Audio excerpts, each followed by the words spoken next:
उनके सभी सदस्यों के हाथ में बाबा साहब अम्बेडकर के थीसिस, जो बाद में प्रॉब्लम ऑफ रूपी इन इंडिया के नाम से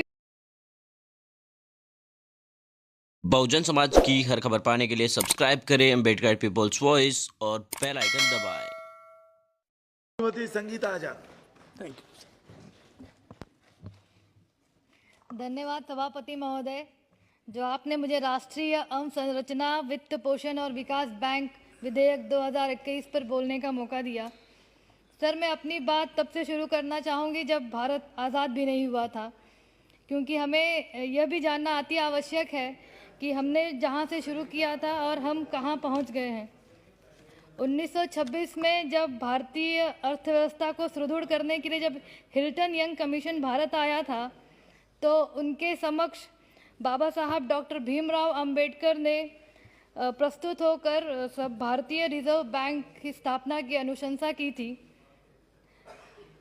आप सबको यह जानकर हैरानी होगी कि हिल्टन यंग कमीशन भारत आया तो उनके सभी सदस्यों के हाथ में बाबा साहब अम्बेडकर की थीसिस, जो बाद में प्रॉब्लम ऑफ रूपी इन इंडिया के नाम से भी प्रकाशित हुई थी, उनकी रिकमेंडेशन पर ही आरबीआई एक्ट 1935 के गठन हुआ था और बाद में आरबीआई की स्थापना भी हुई थी।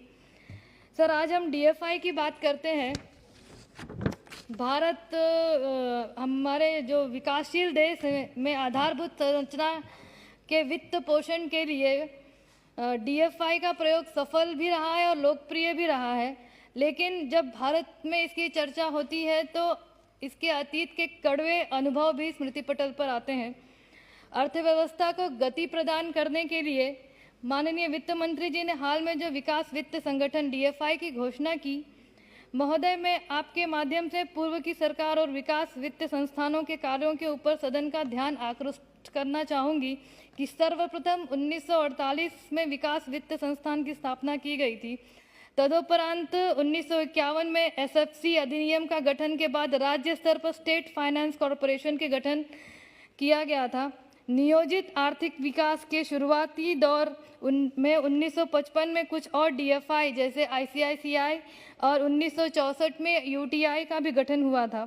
1970 से 80 के दशक में क्षेत्र में विशेष पर केंद्रित वित्तीय संस्थानों की स्थापना हुई थी। इनमें नाबार्ड, एक्सिम बैंक, एनएचबी और आरएचएफसी भी शामिल थे।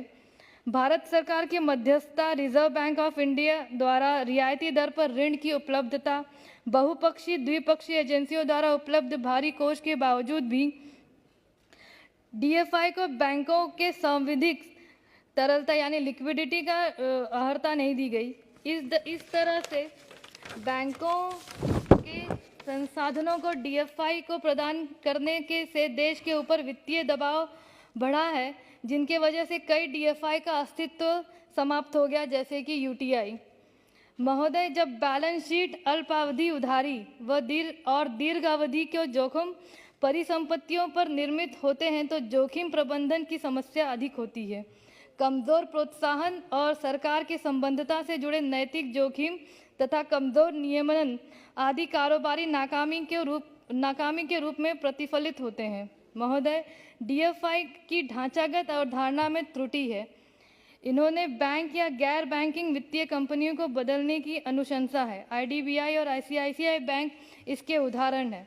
आईसीआईसीआई बैंक और वीडियोकॉन का जो अभी मनी लॉन्ड्रिंग केस चल रहा है, महोदय, प्राइवेट बैंक्स जो नेशनलाइज बैंक की तरह ही अगर सरकार के प्रति उत्तरदायी होते हैं तो उन्हें प्राइवेट करने की ज़रूरत ही क्या पड़ती है, और यदि नहीं तो प्राइवेट बैंक्स के आरबीआई के साथ रिलेशन है वो किस तरह से होंगे, इसे भी क्लियरली सदन को बताना चाहिए।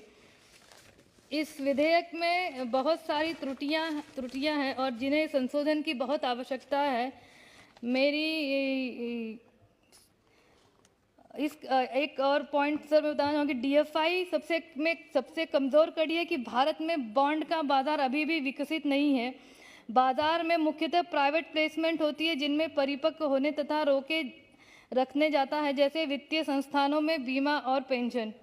महोदय, मेरी पार्टी बहुजन समाज पार्टी की तरफ से इस विधेयक के संदर्भ में यह विचार है कि विकास वित्त संस्थान के निर्माण संबंधी समस्त तथ्य जो पीछे की गलतियां हुई हैं उनको भी ध्यान में रखकर और उनसे सीख लेकर आगे बढ़ने की आवश्यकता है। और मेरा मानना है कि इस महत्वपूर्ण विधेयक को मूर्त रूप में अमली जामा पहनाने से पहले कमेटी में भेजकर परिपक्व बनाया जाए। बहुत बहुत धन्यवाद।